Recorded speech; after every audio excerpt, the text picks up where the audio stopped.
Iran के हमले के बाद दावा जो किया गया है, ईरान ने यहूदियों, मुस्लिमों और ईसाइयों को टारगेट किया है। इजराइल कह रहा है कि अपने लोगों को बचाने के लिए वो किसी भी हद तक जाने के लिए तैयार है। ईरान के हमले के बाद इजराइल का इस हमले से जुड़ा हुआ ये बड़ा दावा, उसने कहा है कि मुस्लिमों को, ईसाइयों को और यहूदियों को ईरान ने टारगेट किया है।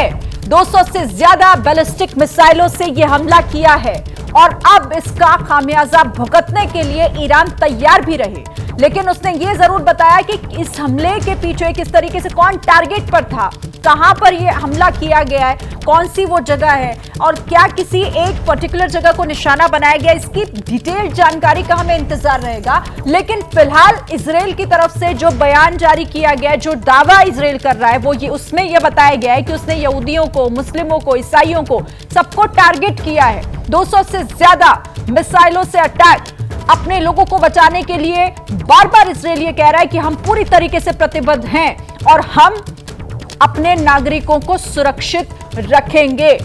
अब आशीष जी, जिस तरीके से अब पहले ईरान और अब इजराइल, पहले इजराइल ने इस बात का दावा किया कि ईरान का ये अटैक है, कितना बड़ा अटैक है, और अब इसका ये कहना कि यहूदियों को, मुस्लिमों को और ईसाइयों को टारगेट किया जा रहा है। मतलब साफ है कि अब अगला कदम इजराइल का जो भी होगा, वो उसके जो बयान है उसमें उसका साफ, उसकी एक झलक दिख रही है, क्योंकि वो साफ कह रहा है कि भुगतने के लिए ईरान तैयार रहे। जी हाँ, बिल्कुल। इजराइल अपना केस बनाने की कोशिश कर रहा है, तभी वो ये जाहिर कर रहे हैं, तभी ये आरोप लगा रहे हैं कि किन किन लोगों को, किन समुदायों को टारगेट किया गया है ईरान की तरफ से। और पहले भी शिरीन, इजराइल की तरफ से ये खुल करके कहा जा रहा था कि अपने लोगों को प्रोटेक्ट करने के लिए हम किसी भी हद तक जाएंगे, और अगर ईरान हमारी इन शर्तों को नहीं मानता है, लेबनान फोर्सेस हमारी इन शर्तों को नहीं मानते हैं, तो हम इससे भी बड़ा ऑपरेशन कैरी आउट करेंगे, इससे भी बड़ा हमला करेंगे। अभी तो सिर्फ इजराइल ने धमकी दी थी, इस बीच ईरान की तरफ से जब इतना बड़ा हमला हुआ है, तो निश्चित तौर पर आपका आकलन बिल्कुल ठीक है, बिल्कुल ठीक कह रही है, इजराइल की तरफ से बड़ा अग्रेसिव रिटेलिएशन जरूर होगा। बिल्कुल, और देखिए उसका असर दिख भी रहा है, क्योंकि बयान लगातार जारी किए जा रहे हैं, दावे किए जा रहे हैं, और इजराइल बार बार ये कह रहा है कि हम पहले अपने नागरिकों को सुरक्षित करेंगे, हम उन्हें सेफ जगह पर पहुंचाएंगे। और सायरन की आवाज वहां पर सुनी भी जा रही है, जगह जगह लोगों को ये कहा भी जा रहा है कि फौरन सुरक्षित जगहों पर पहुंचे। इस जंग से जुड़ी सबसे बड़ी खबर यह है कि अमेरिका के राष्ट्रपति जो बाइडेन ने अमेरिकी सेना को पलटवार का आदेश दिया है। बाइडेन ने कहा है कि ईरान की मिसाइलों को मार गिराया जाए। अमेरिका के इस आदेश का क्या असर हो सकता है, विशाल? बिल्कुल, देखिए यहाँ पर अमेरिका ने यह आदेश जारी किया है, और इसके साथ ही क्योंकि अमेरिका के राष्ट्रपति जो बाइडेन भी खुद इस हालात पर नजर बनाए हुए हैं, थोड़ी देर पहले राष्ट्रीय सुरक्षा टीम के साथ उन्होंने बैठक की है, और इस बैठक में इस बात को लेकर चर्चा की गई कि इजराइल को कैसे ईरान के हमलों से बचाना है। और फिलहाल अगर जो जानकारी इजराइल से सामने आ रही है, इजराइल में भी एक आपात बैठक बुलाई गई है। तमाम जो फोर्सेस के अधिकारी हैं वो इस वक्त आगे की रणनीति तय कर रहे हैं, लेकिन इन सब के बीच में इजराइल ने एक वीडियो भी जारी किया है, जिसमें इजराइल का यह दावा है कि ईरान ने यरूशलेम में भी मिसाइल से हमला किया है, जिसे इजरायली आयरन डोम ने इंटरसेप्ट कर नष्ट किया है। और इसके अलावा उत्तरी इजराइल में जो भी प्रोटेक्टेड एरिया हैं, उन सभी को तुरंत खाली करने के आदेश यहां पर इजराइल की तरफ से अपने नागरिकों को दिए गए हैं, ताकि जो लोग हैं उनको बचाया जा सके। यानी इन कदमों से यह पता लगाया जा सकता है कि इजराइल में ईरान की तरफ से बड़े हमले लगातार जारी हैं, और ईरान सीधे तौर पर अब इजराइल के साथ इस पूरी जंग में कूदता हुआ नजर आ रहा है। अमेरिका यहां पर इजराइल का साथ देगा, और किस कदर तक साथ देगा, इस पर भी निगाहें बनी रहेंगी, क्योंकि इससे पहले जब ईरान ने इजराइल पर हमला किया था कुछ महीनों पहले, उस वक्त माहौल को शांत करने का प्रयास किया गया था, तनाव को खत्म करने का प्रयास किया गया था।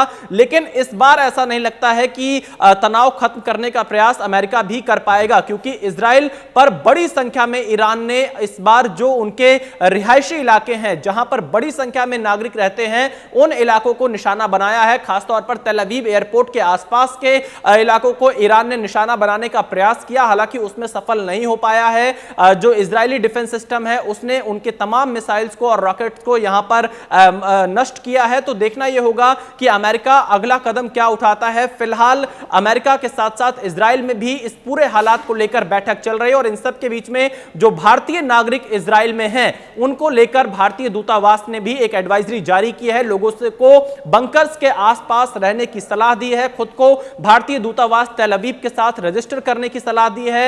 हेल्पलाइन नंबर भारतीयों के लिए यहां पर जारी किया गया है। जी विशाल, हम और भी जानकारी के लिए आपके पास आते रहेंगे। ईरान ने इस हमले को हिजबुल्लाह चीफ नसरुल्लाह की मौत का बदला बताया है। दावा किया गया है कि मिसाइल अटैक अभी थमेगा नहीं। इजराइल डिफेंस फोर्स यानी आईडीएफ की तरफ से कहा गया है कि ईरान ने उसके रिहायशी इलाकों को निशाना बनाया है। ताबड़तोड़ मिसाइल अटैक करके कहर बरपा दिया गया है। इस वक्त हाल यह है कि पूरे इजराइल में खतरे के सायरन गूंज रहे हैं। लोगों को सुरक्षित ठिकानों पर पहुंचाया जा रहा है। सभी को हिदायत दी गई है कि वो जल्द से जल्द बम शेल्टर में पहुंचे। आईडीएफ ने चेतावनी दी है कि इस हमले का मुंह तोड़ जवाब दिया जाएगा। इससे मिडिल ईस्ट में तनाव चरम पर है। तो देखिए, तनाव चरम पर है। टेंशन का दायरा अब किस कदर आगे बढ़ेगा। इजराइल कह चुका है कि हम पूरी तरह से तैयार हैं। ईरान ने जो कुछ किया है उसके लिए अब उसको जवाब मिलेगा।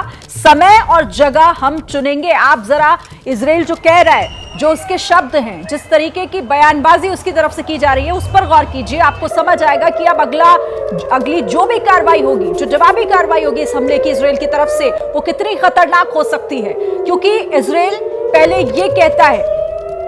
अच्छा, एक और बड़ी खबर आपको बता दूं कि ईरान ने इजराइल पर नया हमला शुरू कर दिया है। पूरे इजराइल में इस वक्त सायरन की आवाजों को साफ सुना जा रहा है।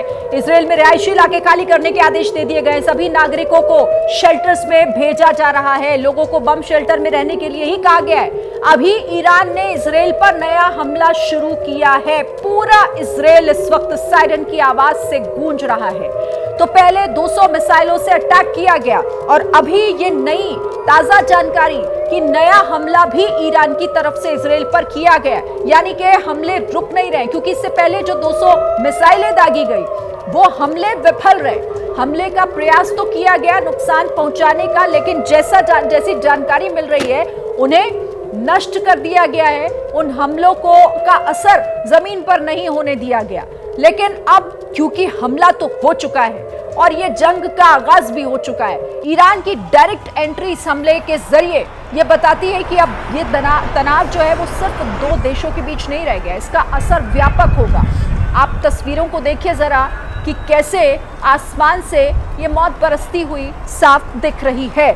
लेकिन विशाल, अब इजराइल जिस तरीके के शब्दों का इस्तेमाल कर रहा है, जो बयान जारी कर रहा है, उससे समझा जा सकता है कि इजराइल की रणनीति अब क्या होगी। फिलहाल हम सोच नहीं सकते, क्योंकि वो तो इस तरह के हमलों का जवाब देने में माहिर है। देखिए, इस वक्त इजराइल जवाब जरूर देगा ईरान के इन हमलों का, क्योंकि इजराइल की पूरी तैयारी इस चीज को लेकर थी। जब हसन नसरुल्लाह को इजराइल ने बैरूत में मार गिराया, इसके अलावा हिजबुल्लाह के और कमांडर्स को मार गिराया, उसके बाद से इस बात को लेकर अंदेशा था कि ईरान इजराइल पर हमले जरूर करेगा। और फिलहाल ईरान के हमले को लेकर अमेरिका की तरफ से जो अलर्ट जारी किया गया था, उसकी वजह से इजराइल पूरी तरह से यहां सतर्क दिखाई पड़ा। और यही वजह है कि आज शाम से ही इजराइल ने अपने नागरिकों को बंकर के आसपास रहने की सलाह दी थी। और फिलहाल पूरे इजराइल में सायरन की आवाज सुनी जा सकती है। इजराइल की जो डिफेंस फोर्स है, इसके अलावा जो उनकी इंटेलिजेंस यूनिट है, वो सभी इस वक्त हालात का जायजा ले रहे हैं और जल्द ही ईरान पर पलटवार इजराइल कर सकता है, इस बात की भी जानकारी सामने आ रही है। थोड़ी देर पहले ही इजराइल की तरफ से एक और दावा किया गया है कि ईरान ने यरूशलेम के इलाके में भी मिसाइल दागी है। यानी ईरान लगभग 200 से ज्यादा मिसाइलें दाग चुका है अब तक। और भारत में जो इजराइल के राजदूत हैं, उन्होंने भी इस बात को लेकर जानकारी दी है कि इजराइल पर हमला ईरान ने कर दिया है। यानी अब इन बयानों को लेकर अगर हम अंदाजा लगाएं तो इजराइल यह सीधे तौर पर इस बात को मान सकता है कि ईरान ने उसके साथ हमले की शुरुआत की है, तो वो अपने तमाम जो उसके सहयोगी देश हैं, जो उसके पार्टनर्स हैं, उनके साथ चर्चा कर ईरान पर पलटवार की रणनीति तय कर सकता है। लेकिन यहां पर देखना यह होगा कि फिलहाल अमेरिकी राष्ट्रपति जो बाइडेन इस वक्त क्या करते हैं, क्योंकि आज शाम ही अमेरिका के रक्षा मंत्री और इजराइल के रक्षा मंत्री के बीच फोन पर बातचीत हुई थी और अमेरिका ने पूरा सपोर्ट इजराइल के साथ दिखाया था। और ईरान ने उसके बाद भी यहां पर हमला किया है। ईरान भी इस बात को जानता है कि इजराइल पर हमला करने का मतलब है अमेरिका के साथ सीधे तौर पर पंगा लेना, और अमेरिका अब इजराइल के साथ किस तरह से खड़ा होता है। जैसे ही घड़ी का काटा दोपहर 2:30 पे आए, बबीता जी का दिल सास बहू साजिश के लिए मचल जाए। और ये है इनकी बहू, पूरे दिन ऑफिस की टेंशन हो जाए गॉन जब ये करें अपना फेवरेट शो फ्री टाइम पे ऑन। इनकी तरह आप भी देखें अपना फेवरेट शो अपने टाइम पर और डाउनलोड कीजिए एबीपी लाइव ऐप अपने स्मार्ट टीवी पर।